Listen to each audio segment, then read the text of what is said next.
is in accordance with section 1057D, number 5 of the zoning ordinance. And they seek that reduction in the side yard setback for the construction of a new home of approximately 800 square feet. As you mentioned, the project site is 914 Oak Terrace. The site consists of a lot that is a little over 5,700 square feet in area. The general plan and land use designations are low-density residential. As I mentioned, the zoning is R1 10,000, which again is single-family residential, 10,000 square foot minimum lot. Surrounding the site are similarly zoned properties, R1 10,000 and R1 20,000 zoning. Again, both are low-density residential uses. Improvements on the site include 2 structures. A single-family home is located to the rear of the property. This home is approximately 450 square feet and was built on the western property boundary. Assessor records indicate the home was built in the mid-1930s. The project site, however, is not located within a city historic district, nor is the home listed on the City of Placerville's Historic Resource Inventory or listed on the State or Federal Register of Historic Structures and Resources. The second structure on the site is an office. It's located northeast of the home. It is approximately 300 square feet in floor area.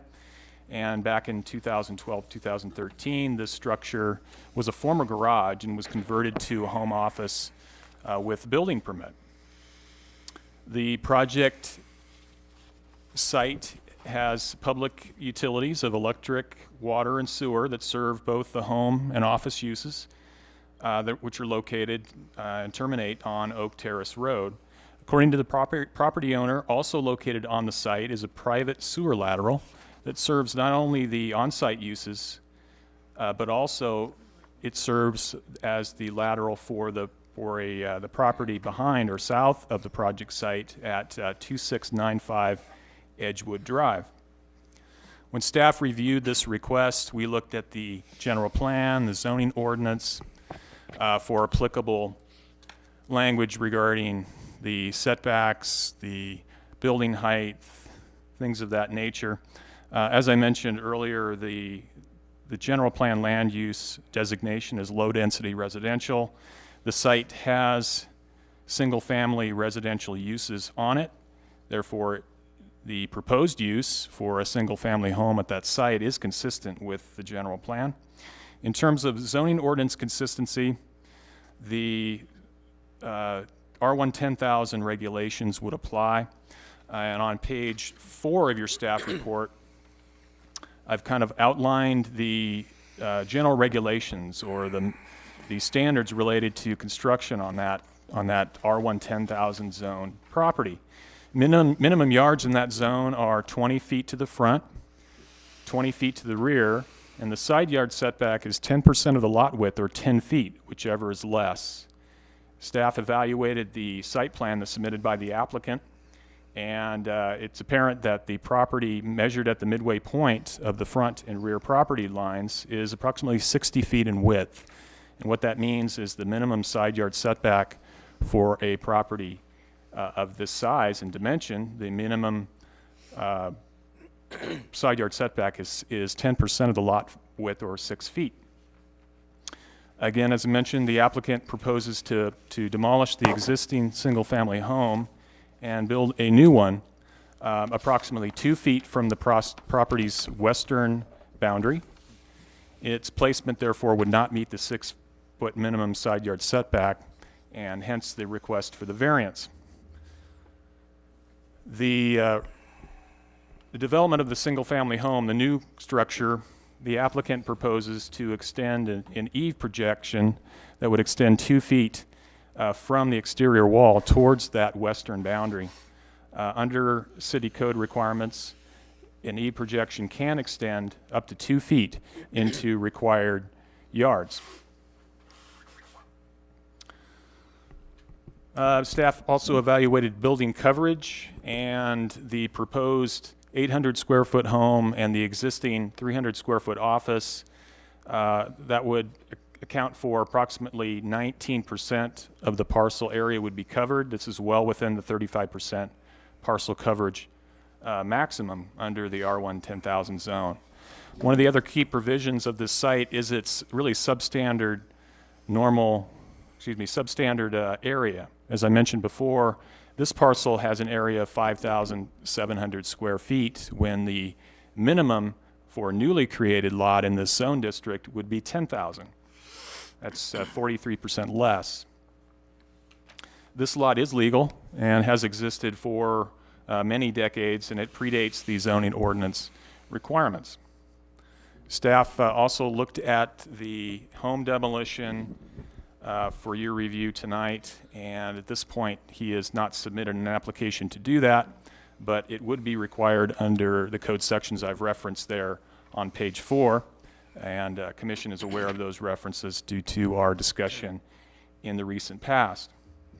The Commission does not have authority to comment or have any regulation regarding the demolition, in that this home is not historic, it's not located in a historic district, and is not on one of the state or federal registries. The Commission is also not permitted to provide comment on the aesthetics of the home. There are no provisions in City Code that would permit the Commission to do that.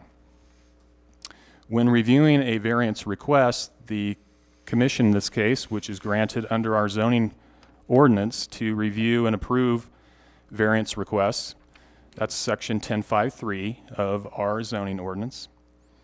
When evaluating a variance, the city's, in this case the Planning Commission, must consider if there are specific circumstances that distinguish this property from its surroundings, and that these surroundings would create an unnecessary hardship for the applicant if the usual standards for the zoning code were imposed. And now, like all discretionary actions, the Commission must provide findings of facts to support its decision to approve with conditions, or deny a request. And defensible findings are those found in the public record. From staff's perspective, those findings can be made tonight. Staff also evaluated this request to determine if the environmental impacts would be created as a result of this action, and found that this project is categorically exempt pursuant to 15305 subsection A of the California Environmental Quality Act guidelines, in that it involves minor alterations in land use limitations, such as a setback variance, on a parcel with an average slope of less than 20%, it's a flat lot, where the setback variance would not result in a change in land use or density, nor would it result in the creation of a new parcel.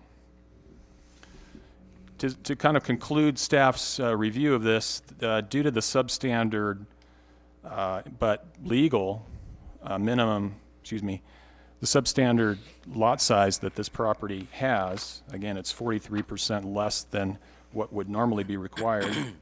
The existence of that private sewer line, lateral that traverses the site, which shows up on your site plan, these in combination appear to constrain where a single-family home could be located. Also, the fact that the existing home to be demolished is currently built on the property line. Therefore, these circumstances distinguish the property from its surroundings, in that I mentioned earlier, this property is surrounded by lots that meet the 10,000 square foot minimum parcel size or are greater than that. Therefore, in staff's opinion, there appear to be circumstances that distinguish the site from its surroundings, and that these circumstances would create an unnecessary hardship on the applicant in meeting the normal setback requirements. Therefore, staff recommends that the Planning Commission adopt the staff report as part of the public record, make the findings of facts beginning on page 6 of the staff report, and conditionally approve the request subject to the conditions covered under attachment A of the staff report, which is on page 8. The applicant is in the audience this evening. In fact, the entire family is in the audience this evening. And Mr. Chairman, that concludes my report. Thank you. Before we open the public hearing, are there any questions of staff? I have a couple minor questions, Mr. Chairman.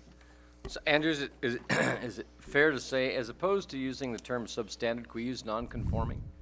That works, sure. I'm sure the applicant wouldn't want to, doesn't feel their property is substandard. That would be true. It's a legal non-conforming. Non-conforming. Lot. And that non-conformance was a result, I can't find the staff report, but I know it's there, had something to do with zoning, zoning that was enacted in, I'm going to say approximately 1991? That didn't create the lot, but the imposition of the R1 10,000 zone standards occurred with the rezone, the comprehensive rezone the city did in the early 1990s. Okay, and that's This that's lot actually essentially predates what that. made it non-conforming at that point, would you say? Yes. Okay, fair enough. So we have a request for a variance for a structure to go in the same place as an existing structure on a lot that is technically non-conforming, and between the size of the lot and the location of the sewer lateral, it really confines where they can build. Okay, and then there was one other question. No, that's it. Thank you. There's one other thing I could mention. It's in the report, but the applicant proposes to actually, again, amend or change what the exterior wall currently is on the property line. He's actually proposing to put it 2 feet within or from that property line. He's actually improving the setback from its existing condition, with the exception of the E projection that they envision to project to the property line. And also they are proposing to modify the rear setback of that building to conform to the 20-foot rear yard setback. So I think that should be clear and made part of the record. I have one more question I forgot, Mr. Chairman, if I may. So you made mention that we don't have authorization to speak to the aesthetics. That's fine. However, you also mentioned that the height of the proposed structure is not known, and there are codes and restrictions on such. Now, that's got to come back to your department as part, well, actually comes back to building, I presume. We Beyond would that, review we it at don't that have time, much yeah. say so, but there is a limitation. Sure. Okay, so no in and out sign height thing in the neighborhood. I don't believe that's their intention, but yes, we would scrutinize that at the time of a plan check process. I have a question. How does the maximum lot coverage percentage get calculated? Is it just building footprints? Is it roof overhangs, driveways? Yeah, it's truly covered area, covered portions of the lot. It is not a patio. It's not covered. It's not a basketball court. So not pavement, but the roof overhang dimensions? It more or less is a footprint. If we don't typically look at the overhang unless it's a large projection. If you had an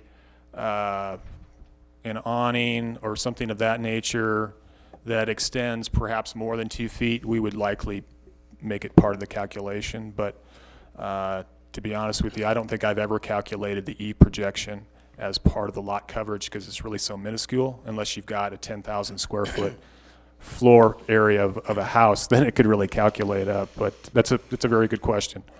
And then on page 8, the attachment A, number 8, being that an exterior wall within 3 feet of a property line shall have no openings. Correct. Is that windows, doors, even down to, say, a dryer vent? Is it just absolutely no penetrations? It would not be a dryer vent. It would be an opening that a person would use, an egress. So you couldn't have a window egress or a door. I don't believe that the intention of the building department, that they're the ones who drafted that language, includes a dryer vent. Okay. It's a fair question, but I don't believe that's the case. All right, thank you.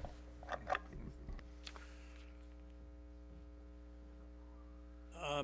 I've got a couple questions, and just for my own curiosity, it looks like one of the reasons for, having the house moved as far possible to the west is the sewer line, obviously. Can sewer lines be constructed, or this one's already there?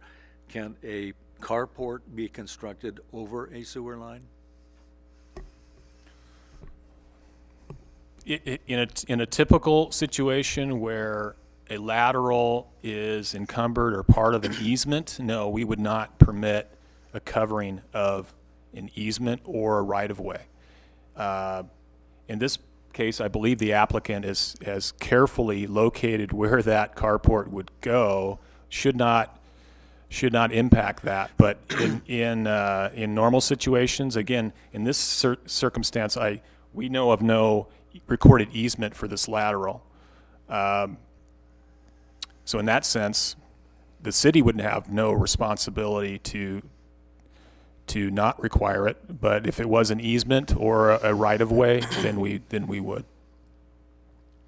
Well, the reason I raised that is if a carport can be constructed over, and I'm assuming a carport that doesn't have exterior walls and those things, could the carport be over the sewer line, and then we could have the normal, 6-foot setback?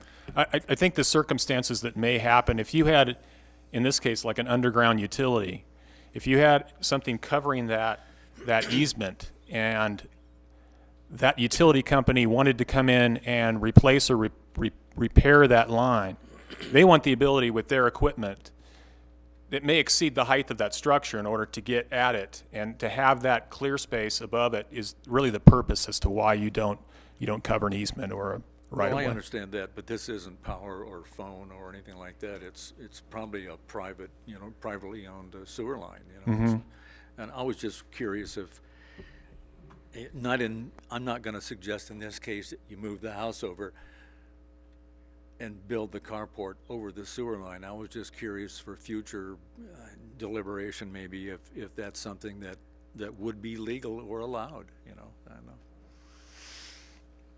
Okay. Any other questions? Okay.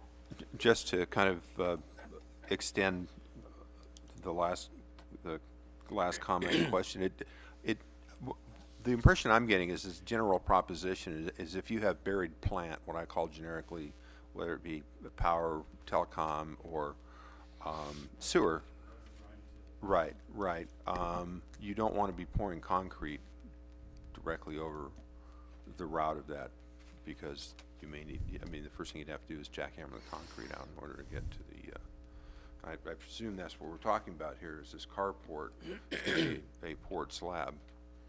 Perhaps the applicant could clarify that, but Right. that would be a So- concern from staff's perspective, sure. Right. Okay. If it had to be replaced in the future, that whole lateral. Right, and so I guess that's my understanding of it is the limitation is that you can't pour concrete over underground facility easement in general, whatever the easement be. It'll have to be open to get in some point. There may be some exceptions if that utility company would say, sure, but if we come in to repair our line, it's your cost. In this case, there isn't really a mechanism to do that. It's more of a private agreement between the parties involved. But yeah, I understand your Thank you. point. Very good. If there's no other questions or comments, we'll open the public hearing. State your name and tell us about. Oh, good evening, gentlemen. I'm Michael Kirk. I'm the owner of the property here. I just was standing here just in case you had any questions for me. I could follow up with Mr. Painter. I have no other comments. He's covered everything that I could even think of. The only thing I was going to possibly could add was there is a statement from the gentleman that lives to the south who shares the existing sewer line, and this sewer line is 10 feet. The access, his line is actually 10 feet down, buried 10 feet deep. So it is of no interest to build over this or to somehow block this access, because it's not a simple, easy fix in the case something was to break or something or so forth. So that's why we don't really want to. We don't want to mess with it. Well, I wasn't proposing that you do that, Yeah. but I was just curious. Yeah, yes, sir. If it would be allowed, Yeah. and I guess if the city were really tough, they could say relocate the sewer line, which if it's 10 feet deep, that would be a fairly onerous proposition also. Anybody have any questions of the applicant? I have nothing else, gentlemen. I have one question. Do you have designs for the proposed structure, the house? Sir, those are being done at this time. No, but the general layout of the footprint is what I think you gentlemen have How in front of you. tall is it? Oh, it's a one story, your basic one story home. It's, Not a 40-foot cupola? no, sir. Okay, just check. Yeah. Are you aware of the EPA's change from the lead paint rules from education to enforcement? They're really shifting their focus now. They passed this in 2010 and some pretty onerous rules. So just CYA, Oh, inform yes. yourself, because the potential fines are $37,500 per fine, per violation per day. But And Just specifically in- in with regards to, like type of the demo? Sir, or- disturbing anything over 6 square feet of surface, but if I recall from reading, I'm not gonna give advice, but just check into it, demolitions aren't covered. Go figure. So, Noted. but yeah, check into, keeping the fugitive dust to a minimum, probably. Thank you, sir. If there's no other comments or questions, we'll close the public hearing, and you've been standing there a long time. You can actually take your seat if you like. Thank you, gentlemen. Thank you. Bring it back to the commission for action or comment, or both. Mr. Chairman, I'm comfortable with the staff's position on this and would be prepared to make a motion unless the commission wishes to discuss the item further. But I would propose we accept the staff recommendation. Well, actually, staff made no recommendation, so we'll go ahead and move on this, and that's to adopt the staff report as part of the public record. Accept the findings of fact as listed in Roman numeral 2, A through G on page 6 of the staff report, and then conditionally approve variance 2013-01 subject to the conditions of approval that are contained within attachment A. I don't need to read those. I don't think specifically the attachment will be incorporated as part of the record. I believe you've referenced it in your motion. Yep. Second. We have a motion and a second. Roll call. Member Friend. Aye. Member Drobish. Aye. Member Lowry. Aye. Vice Chair Russell. Aye. Good luck.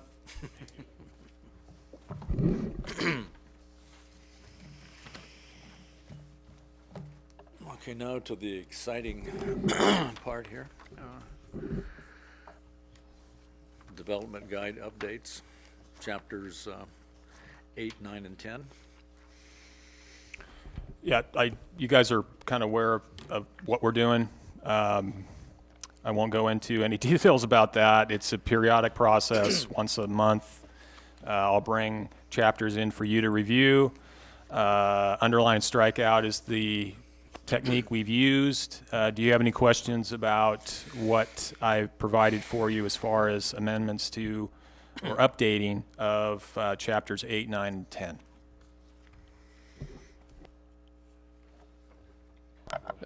No, for the record, I'd just like to say I think staff is doing a fairly good job. It's fairly straightforward.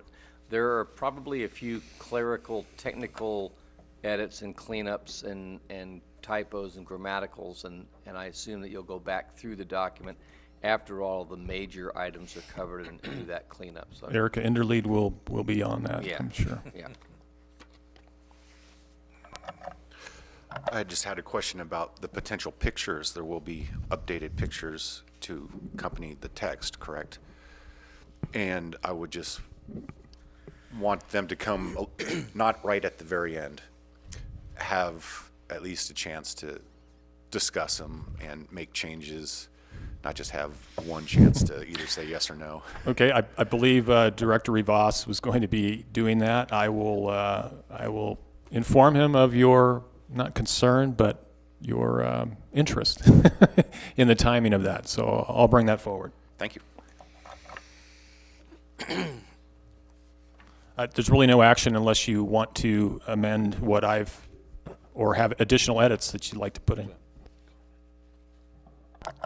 Well, aside from public comment, we'll have, Oh, yeah, do we have absolutely. a receive and accept, or commission acknowledges the Yep, receipt? acknowledges, staff and concurs proceed. with the staff There you go. suggestions? Okay. If that's it from the commission, we can open this, I guess, for public comment, since we have the public here.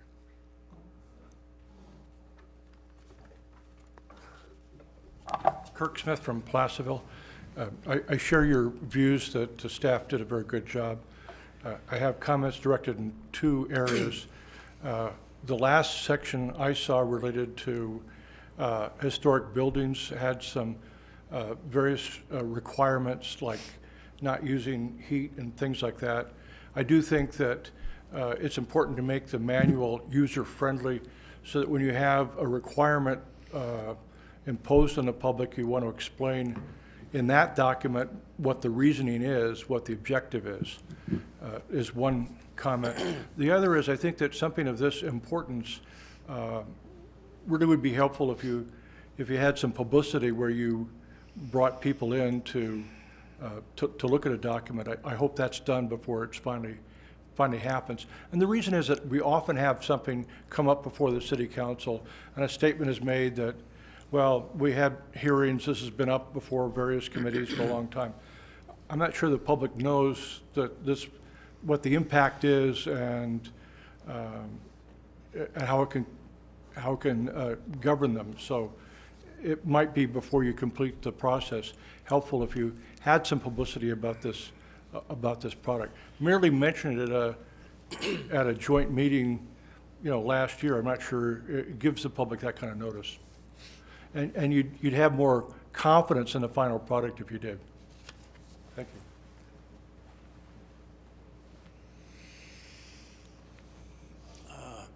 Okay, I think that's probably the extent of the public input, since there's no other public, and this doesn't require any. We have a call on line 5. Caller, go ahead. One thing I will add that the Historical Advisory Committee last week did finish their review of Chapter 4, so that chapter will come before you next month, as well as an additional chapter or two.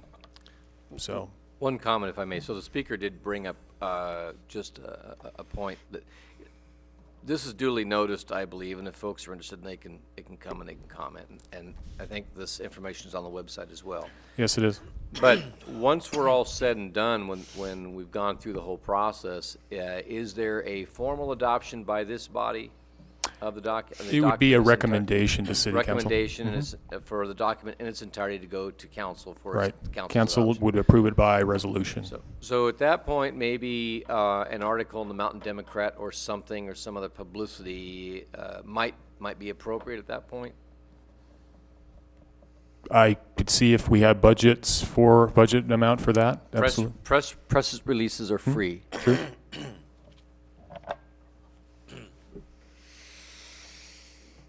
So I guess we've pretty well finished that, and we move on to item 9, matters from commissioners and staff. Does any of the commissioners have a comment to make? We might want to ask about the vacancy. I did last time. Just maybe the dates, times, locations of the Paint What Matters meeting, which is not an actual city meeting. I believe that's a PDA. I'm ignorant to that. I really don't know. Okay, it's January 30th, and I have to check to see if that's 5 or 6 p.m. The free paint job. No, from that I Benjamin Moore. understand. That I understand, but the meeting is being conducted by who, for what purpose? I was told it's not an official city meeting, it's more of a PDA. Okay. And affected property owners meeting. But do they want the general public there? Affected property owners, which is mostly just the hard downtown section. Right, okay, all right. Did you state where the meeting was going to be held? I believe it's at Town Hall. Is it? Okay. And then Don't know. the CIP budget hearing, that hearing, is that anything that members of this commission should go to? I'm not involved with preparing that plan, and I'm sorry, I don't know if its adoption by council.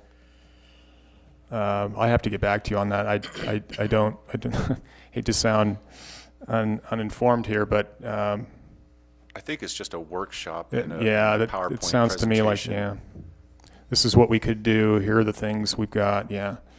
Maybe a hierarchy of direction from council is probably what's going to come out of that, but I But could get back. not important enough to send one of the commission members to attend it. I would defer to council if they wanted your presence, they would have let Mr. Rivas know, and we would have gotten that handled at this meeting. So I'd have to take that as our direction or charge or lack thereof. I have one announcement, if I can add that now. It's council's, at their last meeting, they directed City Clerk Zito to start the recruitment process for the vacancy at this board, as well as the other boards that have vacancies. So expect to see that announcement prominently available on the city's website, maybe as early as tomorrow. I was told by Susan it would be done this week. So if you got people in mind or want to extend that to someone to look at and start the process, you're more than welcome to do that. And that I have one comment, and it's sort of directed towards Mr. Smith, I think, or for your benefit anyway. The last time you were here, I believe it was the last time you spoke when I was here, and you talked about the sidewalks downtown, you know, the stamped sidewalks and the awning and the mural. And I believe you said that Main Street was part of a historical district or in the district, and it's not. Main Street is not a part of any historic district or a district of its own. Just information. With that, I guess the meeting can be adjourned to the February 4th, 2014 regular meeting. So moved.